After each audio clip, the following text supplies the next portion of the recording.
Hey everyone, this is Karthik. You are watching KCB Talk, where you will learn, explore English and shine everywhere.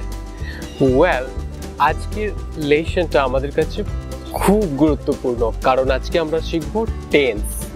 Yes, ক্রিয়ার কাল আজকে আমরা শিখব।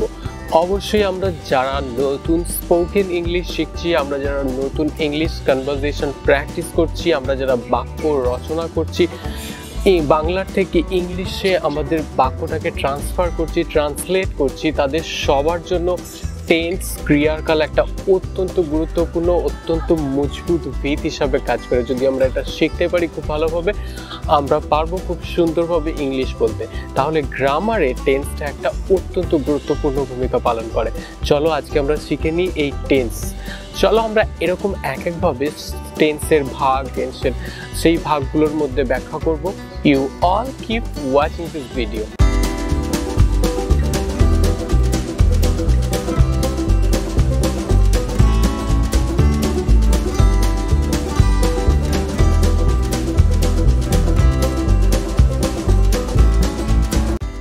সবার প্রথমে একটা বেসিক ধারণা নিয়ে রাখো, টেন্স অ্যাকচুয়ালি কি।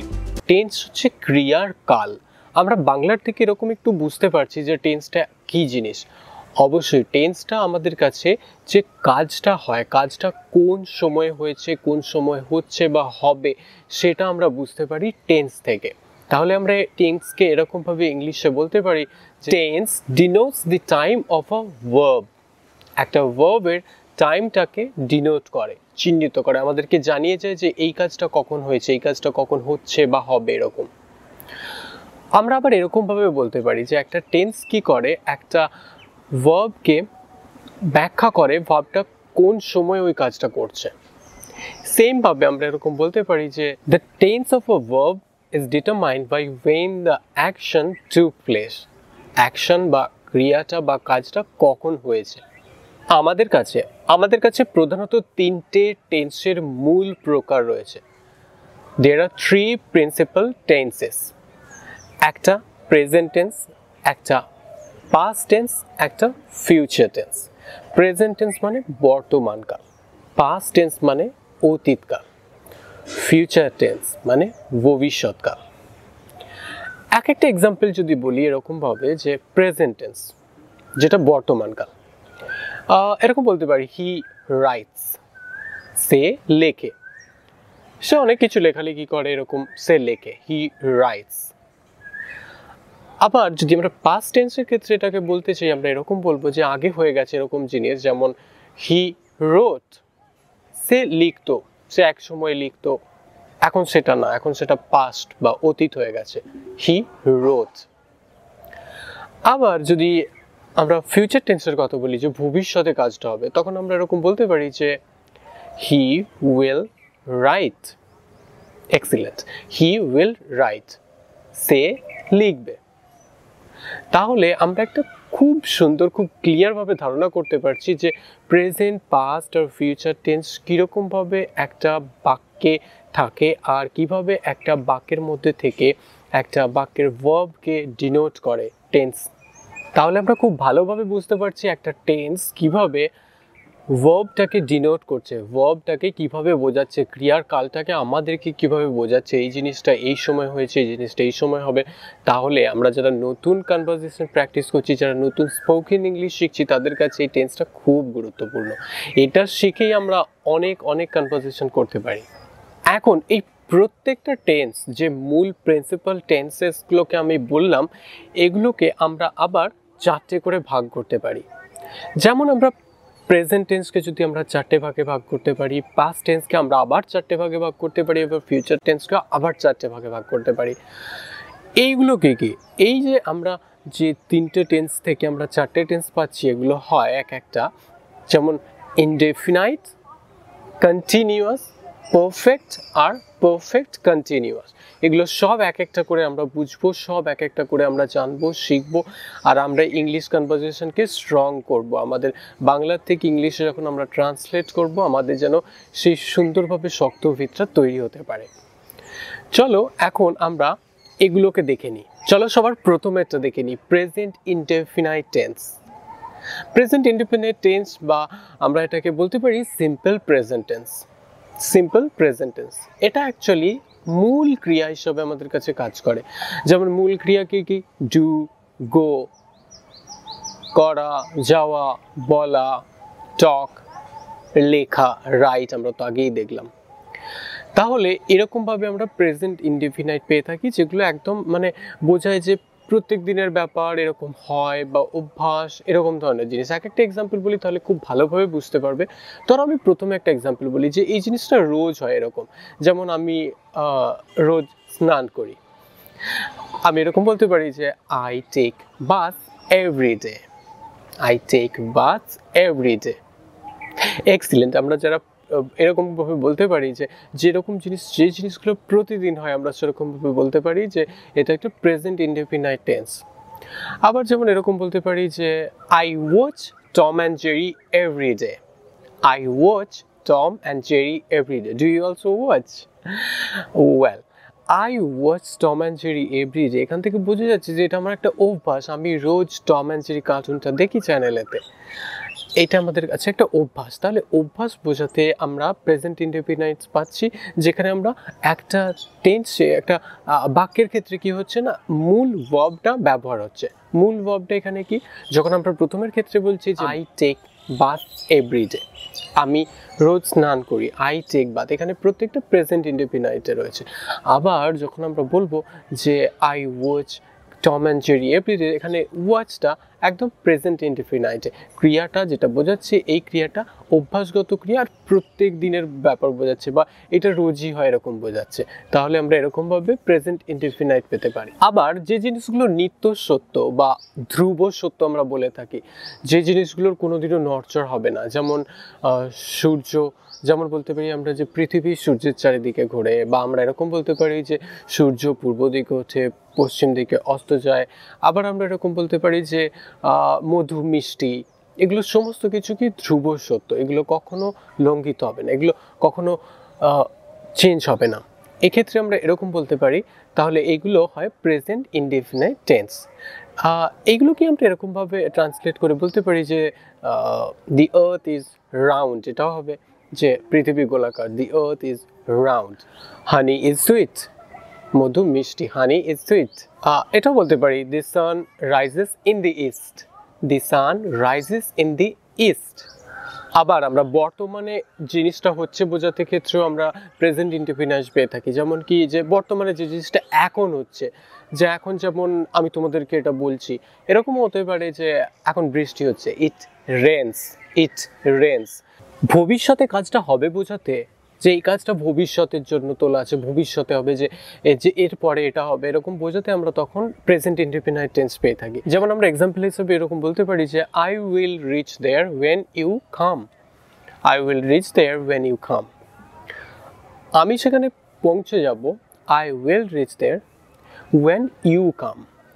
ওয়েন ইউ কামটা আমরা ব্যবহার করতেছি প্রেজেন্ট ইনডেফিনাইটে, যে আমি পৌঁছে যাব যখন তুমি চলে আসবে।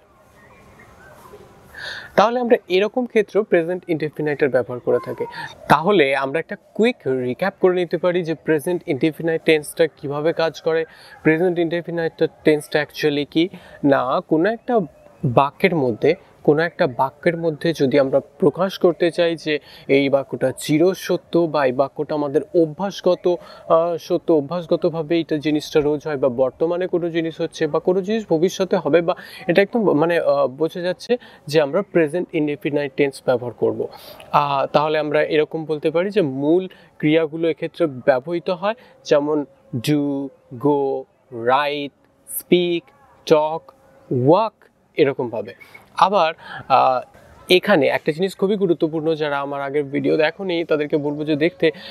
এখানে যারা যখন থার্ড পারসন সিঙ্গুলার নাম্বার হবে কোনো একটা বাক্যের মধ্যে সাবজেক্টটা, তখন আমরা ভার্বটা প্লুরাল করব। যেমন আমরা যদি বলি থার্ড পারসন বলতে আমরা বুঝি যে আমি আর তুমি বাদ দিয়ে হি, শি, ইট, এগুলো যখন থাকবে তখন আমরা ভার্বের সঙ্গে এস বা ইএস যোগ করবো। আমি সবার প্রথমেই উদাহরণটা বলেছি যে যেমন হি রাইটস, আমরা বলিনি যে হি রাইট সে লেখে, আমরা বলছি হি রাইটস।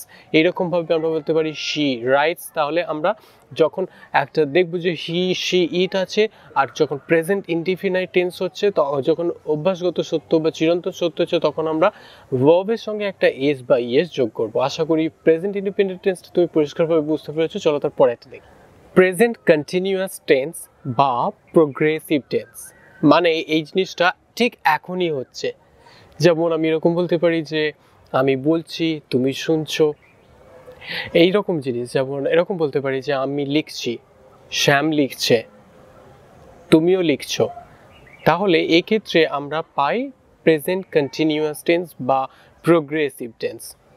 তাহলে আমরা একটা জিনিস বুঝতে পারি, যদি আমরা এখান থেকে যে সাধু ভাষায় যদি বলি যে এক্ষেত্রে বাক্যের শেষে, বাংলায় যদি আমরা বলি বাক্যের শেষে তেছি, তেছো, তেছে এরকম থাকবে। যেমন আমি লিখতেছি, তুমি লিখতেছো, শ্যাম বা রাম বা রহিম লিখতেছে।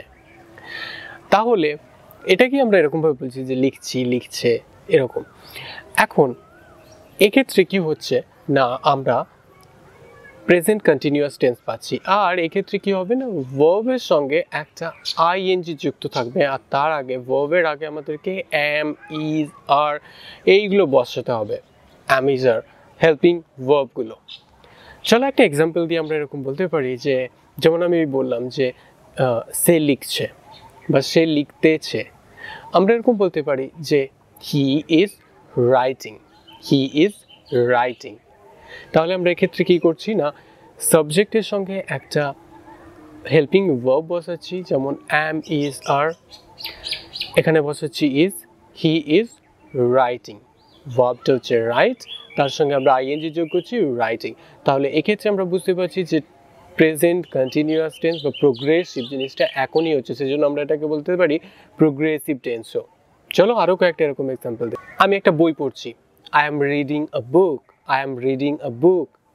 They are coming to meet us. They are coming to meet us. They are বসাচ্ছি প্লাস তার সঙ্গে ভার্বটার আইএনজি বসাচ্ছি, come plus ING, coming. They are coming to meet us. যে কোনো কাজ নিকট ভবিষ্যতে চলবে, যে এই জিনিসটা ভবিষ্যতে হবে এরকম বোঝাতে, ভবিষ্যতে হচ্ছে এরকম বোঝাতে আমরা ব্যবহার করতে পারি। যেমন আমরা এরকম এক্সাম্পল হিসাবে বলতে পারি যে আমি আজ রাত্রে ঢাকা যাব, I am going to Dhaka tonight. I am going to Dhaka tonight. আবার আমরা এরকম বলতে পারি যে আমরা তোমার সঙ্গে দেখা করতে যাচ্ছি আজকে, We are going to meet you today. We are going to meet you today.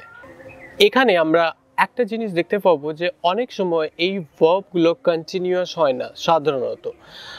যেমন আমরা এরকম দেখে থাকি যে ভার্ব অফ পারসেপশন, যদি আমরা দেখি যে দেখা, সি, বা শোনা, হিয়ার, বা স্মেল নেওয়া, স্মেল করা, বা এরকম ধরনের, আমরা যেমন একটা এক্সাম্পল হিসেবে বলতে পারি, তাহলে আরও ভালো করে বুঝতে পারবে যে যদি আমরা বলতে চাই যে আমি একটা এরোপ্লেন দেখছি, জিনিসটা এখন হচ্ছে, অবশ্যই এটা প্রেজেন্ট কন্টিনিউয়াস। তাহলে আমাদের কথা মতো প্রেজেন্ট টেন্সের কী হতে, প্রেজেন্ট কন্টিনিউয়াসের কী হতে পারে, হবে যে ভার্বের সঙ্গে আইএনজি, তার সঙ্গে একটা আমিজ আর যেটা হবে সেটা যুক্ত হবে।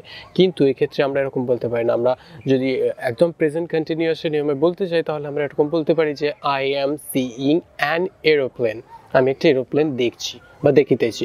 কিন্তু না, এক্ষেত্রে এগুলো ব্যতিক্রম হয়ে থাকে। এরকম হবে এখানে I see an aeroplane, I see an aeroplane. তাহলে এটা নিশ্চয়ই ক্লিয়ার করতে পারি।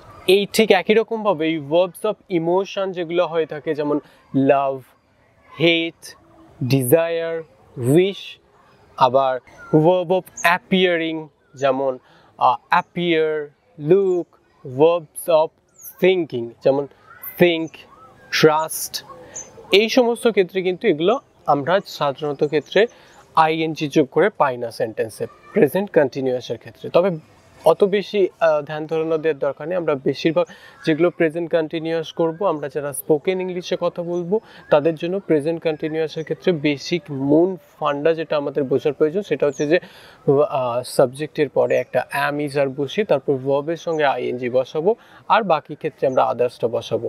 আর এটা খুব সিম্পল জিনিস, আমরা তেছি তেছো যে জিনিসগুলো এখন ঘটছে সেগুলোর ক্ষেত্রে আমরা প্রেজেন্ট কন্টিনিউয়াস পাচ্ছি, আর আমরা এই রুলটা ব্যবহার। প্রেজেন্ট ইনডেফিনাইট আর প্রেজেন্ট কন্টিনিউয়াস নিয়ে তোমরা বাক্য গঠন করতে থাকো। আমি আসছি পরের লেসনে প্রেজেন্ট পারফেক্ট আর প্রেজেন্ট পারফেক্ট কন্টিনিউয়াস নিয়ে। ততক্ষণে তোমরা ইংলিশ কনভারসেশন প্র্যাকটিস করতে থাকো আর learn English with KCB Talk. Stay connected with KCB Talk and do not forget to subscribe my channel and press the bell icon for all the notifications. And if you like this video, give a big like. Thank you so much. Bye bye.